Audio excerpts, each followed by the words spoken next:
Hello everyone, welcome to అదిరేటి రుచులు. ఇవాళ నేను చూపించబోయే రెసిపీ వచ్చేసి వంకాయ వెల్లుల్లి కారం అండి. పక్కా పల్లెటూరు స్టైల్లో ఎలా తయారు చేసుకోవాలో చూపిస్తాను. వేడి అన్నంలోకి ఈ వంకాయ వెల్లుల్లి కారం వేసుకొని తింటే సూపర్ టేస్టీగా ఉంటుంది. వేరే ఏ కర్రీ కూడా అవసరం లేదు. ముందుగా నేను ఇక్కడ 1/2 కిలో ముళ్ళొంకాయలు తీసుకున్నాను. వాటికి ఇలా ఎడ్జెస్ తీసేసి చాకుతోటి వాటికి ఉన్న ముళ్ళులను ఇలా తీసేసుకోవాలి.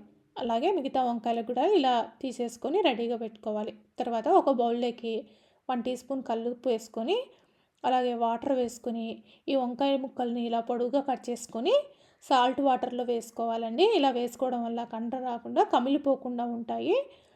తర్వాత స్టవ్ ఆన్ చేసుకొని ప్యాన్ పెట్టుకొని ఇందులోకి 2 టేబుల్ స్పూన్ల ఆయిల్ వేసుకోవాలి. ఆయిల్ వేడెక్కిన తర్వాత మనం కట్ చేసి పెట్టుకున్న వంకాయ ముక్కల్ని ఇందులో వేసేసుకొని ఒకసారి మొత్తం కలిపేసుకుందాము. ఇలా కలిపేసుకొని మూత పెట్టి 5 నిమిషాల పాటు మగ్గించుకుందాం. ఇప్పుడు ఒకసారి 5 నిమిషాల తర్వాత మూత తీసి చూద్దాము. ఇప్పుడు ఇందులోకి రుచికి సరిపడినంత సాల్ట్ వేసుకొని అలాగే 1/2 టీ స్పూన్ పసుపు వేసుకొని ఒకసారి వంకాయ ముక్కల్ని కలుపుకుందాము.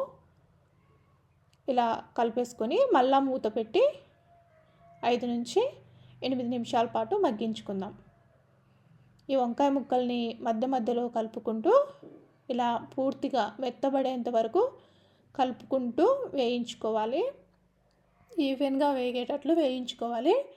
ఈ వంకాయ తొందరగానే మెత్తపడిపోతుందండి, మరి ఎక్కువగా వేగాల్సిన అవసరం లేదు.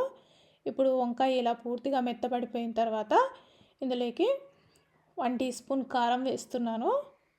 ఇలా వేసేసుకొని ఒకసారి కలిపేసుకుందాం.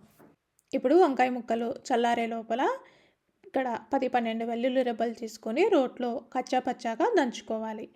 ఇలాగా ఫ్రెష్గా దంచి పెట్టుకుంటే ఆ టేస్ట్ వేరండి. అసలు ఇలా దంచుకుంటే సరిపోతుంది, మరి మెత్తగా దంచుకోవాల్సిన అవసరం లేదు. ఇప్పుడు మనం ముందుగా చల్లార్చుకున్న వంకాయ ముక్కల్లోకి ఈ వెల్లుల్లిని వేసుకొని మీరు కావాలంటే ఇప్పుడైనా కారం యాడ్ చేసుకోవచ్చు. నేనైతే ముందే యాడ్ చేశాను. ఇలా వంకాయ ముక్కల్ని చేతితోటి మెత్తగా నంచుకోవాలి. ఇలా వేడి అన్నంలోకి ఈ వంకాయ వెల్లుల్లి కారం వేసుకుంటే చాలా టేస్టీగా ఉంటుందండి. అంతేనండి, సూపర్ టేస్టీగా వంకాయ వెల్లుల్లి కారం రెడీ అయిపోయింది. మీలో ఎంతమందికి ఈ రెసిపీ తెలుసు? ఒకవేళ తెలిసింటే కామెంట్ చేసి చెప్పండి. మీకు కనుక నా వీడియోస్ నచ్చినట్లయితే లైక్ చేయండి, షేర్ చేయండి, అలాగే కామెంట్ చేయండి. మరిన్ని రెసిపీస్ కోసం అదిరేటి రుచులు ఛానల్ని సబ్స్క్రైబ్ చేసుకోండి. Thank you everyone.